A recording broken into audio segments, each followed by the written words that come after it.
झारखंडच्या जंगलात अप्पू हत्तीदादा, डब्बू अस्वल दादा, गोबी ससेभाऊ आणि साजरी हरणीताई हे चौघे मित्र राहत होते. ते एकमेकांचे जिवलग मित्र होते. एकदा काय झालं, त्या मित्रांनी ठरवलं जवळच असलेल्या सुंदरबनच्या जंगलात सहलीसाठी जायचं. सुंदर सुंदर फळे खाऊन, जंगल फिरून मौज मजा करून यायचं असे त्यांनी ठरवले. पण अप्पू हत्तीदादा काय म्हणाले, हे पहा मित्रांनो, आपण पाऊस चालू व्हायच्या अगोदर सहलीला जायचं आणि त्याच्या अगोदर आपण आपली गुहा दुरुस्त करायची, पावसाळ्यासाठी अन्नाचा साठा करून ठेवायचा. सगळे मित्र हो म्हणाले. पण त्यातले डब्बू अस्वल दादा कमालीचे आळशी होते. 2 दिवसातून 2-3 वेळा जंगलात नुसतं फिरून यायचे आणि 2-3 दिवसातनं एकदा अन्न खायचे आणि मस्तपैकी गुहेत झोपून जायचे. त्यांना कामाचा खूप कंटाळा. मग एकदा ते सकाळी लवकरच उठले आणि ते काय म्हणाले, अरे आपण आजच सहलीला गेलो तर आपल्या मित्रांना तयार करूया असे म्हणून ते जंगलात निघाले.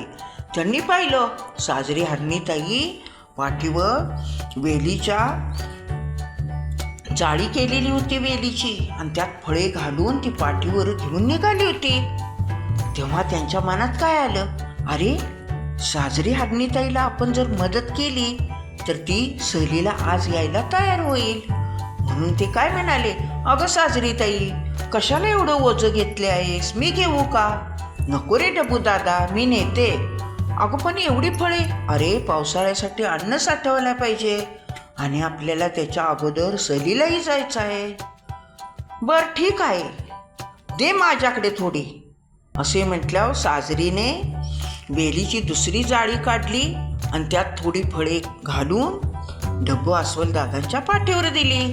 ते दोघे निघाले. तेवढ्यात काय झालं, नटखट माकड दादा जंगलात झाडावरून उड्या मारत होते आणि ते उड्या मारताना झपकन डब्बू अस्वल मामांच्या पाठीवर पडले.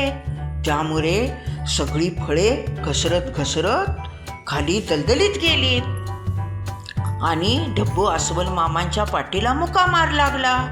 मग साजरी हरणीताईने त्यांना आपल्या गुहेत नेलं, जडीबुटी लावली. थोड्या वेळाने डब्बू अस्वल मामा चांगले झाले, कारण सहलीला जायचे होते. मग ते काय म्हणाले, साजरीताई आपण आजच जाऊया का सहलीला? नको रे बाबा, पावसाळ्यासाठी गुहा दुरुस्त करायचा आहे, अन्नाचा साठा करायचा आहे, हे सगळं झाल्यावर आपण सहलीला जायचं. निराश होऊन डब्बू अस्वल दादा आपल्या गुहेकडे निघाले. तेवढ्यात त्यांना अप्पू हत्तीदादा भेटले. त्यांच्या पाठीवर लाकडाची मोळी होती. अप्पू हत्तीदादासनी तरी पटवूया म्हणून काय म्हणाले डब्बू अस्वल दादा, अप्पू हत्तीदादा, अहो एवढे ओझे कशाला घेतले? अरे डब्बू, आता पावसाळा येणार आहे, त्यासाठी घराची दुरुस्ती केली पाहिजे म्हणून हे लाकडे नेतो आहे. मग डब्बू अस्वल मामा मनात काय म्हणाले, त्यातली थोडी लाकडे आपल्या पाठीवर घेतली की अप्पू हत्तीदादांना बरे वाटेल आणि आज सहलीला यायला तयार होतील. म्हणून डब्बू अस्वल मामा काय म्हणाले, द्या थोडी लाकडे माझ्या पाठीवर द्या. अरे नको रे डब्बू, तुला नाही झेपणार. अहो असू दे, द्या ना.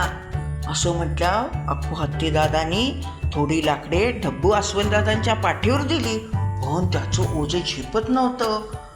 अगोदरच नटखट माकड दादाने पाठीवर उडी मारली होती, ते दुखत होतं आणि ही लाकडे जड, पण कसे बसे ते घेऊन गेले. मग काय म्हणाले अप्पू हत्तीदादांना, अप्पू हत्तीदादा, आपण आजच जाऊया का सहलीला? नाही रे बाबा, अजून घराचं काम व्हायचं आहे, माझ्या अन्नाचा साठा करायचा आहे, आत्ताच नाही असे म्हटल्यावर डब्बू अस्वल दादा निराश होऊन परताय लागले. तेव्हा त्यांना वाटेत भेटले गोबी ससे दादा. ते भरपूर फळे आणि गाजरे घेऊन निघाले होते. अरे ससे दादा, एवढी गाजरे कशाला? अरे डब्बू दादा, आता पावसाळा आला आहे आणि सहलीलाही आपल्याला जायचं आहे, त्यामुळे भरपूर साठा केला पाहिजे अन्नाचा. मी आणखी जाणार आहे फळे आणायला. मग डब्बू अस्वल दादांना काय वाटले, यांनाही मदत करावी, म्हणजे हे तरी आज तयार होतील सहलीला. ससे दादा, मी येऊ का? अरे नको बाबा, नाही येतो, तुम्हाला मदत करतो. ठीक आहे चल, ससेदादा म्हणाले आणि जंगलाजवळच्या एका शेतात गेले. दोघांनी भरपूर गाजरे काढली, खाल्ली आणि ससेदादानी पण वेलीची जाळे केले आणि त्या जाळेत थोडी फळे गाजरे घातली आणि आपल्या पाठीवर घेतली आणि डब्बू अस्वलदादांच्याही पाठीवर दिली आणि दोघे निघाले. तेवढ्यात काय झालं, शेताचा मालक आला आणि त्याने एक काठी भिरकावून मारली. डब्बू अस्वलदादांच्या पाठीत लागली, पण ते न दुखल्यासारखे करून ससेदादांना म्हणाले, नाही दुखत माझी पाठ. असे म्हणून ससेदादाच्या घरापर्यंत गेले आणि म्हणाले, ससेदादा आज जाऊया का आपण सहलीला? नाही रे बाबा, पावसाळा आहे, अजून बरंच काही काम आहे, आज नाही मी येत. असे म्हटल्यावर निराश झालेले डब्बू अस्वलदादा आपल्या गुहेत गेले.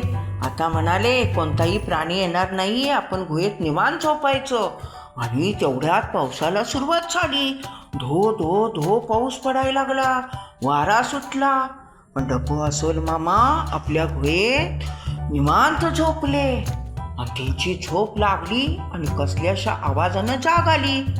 पाहतात तो त्यांच्या गुहेच्या पाठीमागे एक भगदाड होतं आणि भरपूर पाऊस झाल्यामुळे जंगलातल्या नदीला पाणी आलं होतं आणि ते नदीतले पाणी त्यांच्या गुहेत शिरले आणि बघता बघता सगळी गुहा पाण्याने भरून गेली नदीसारखी.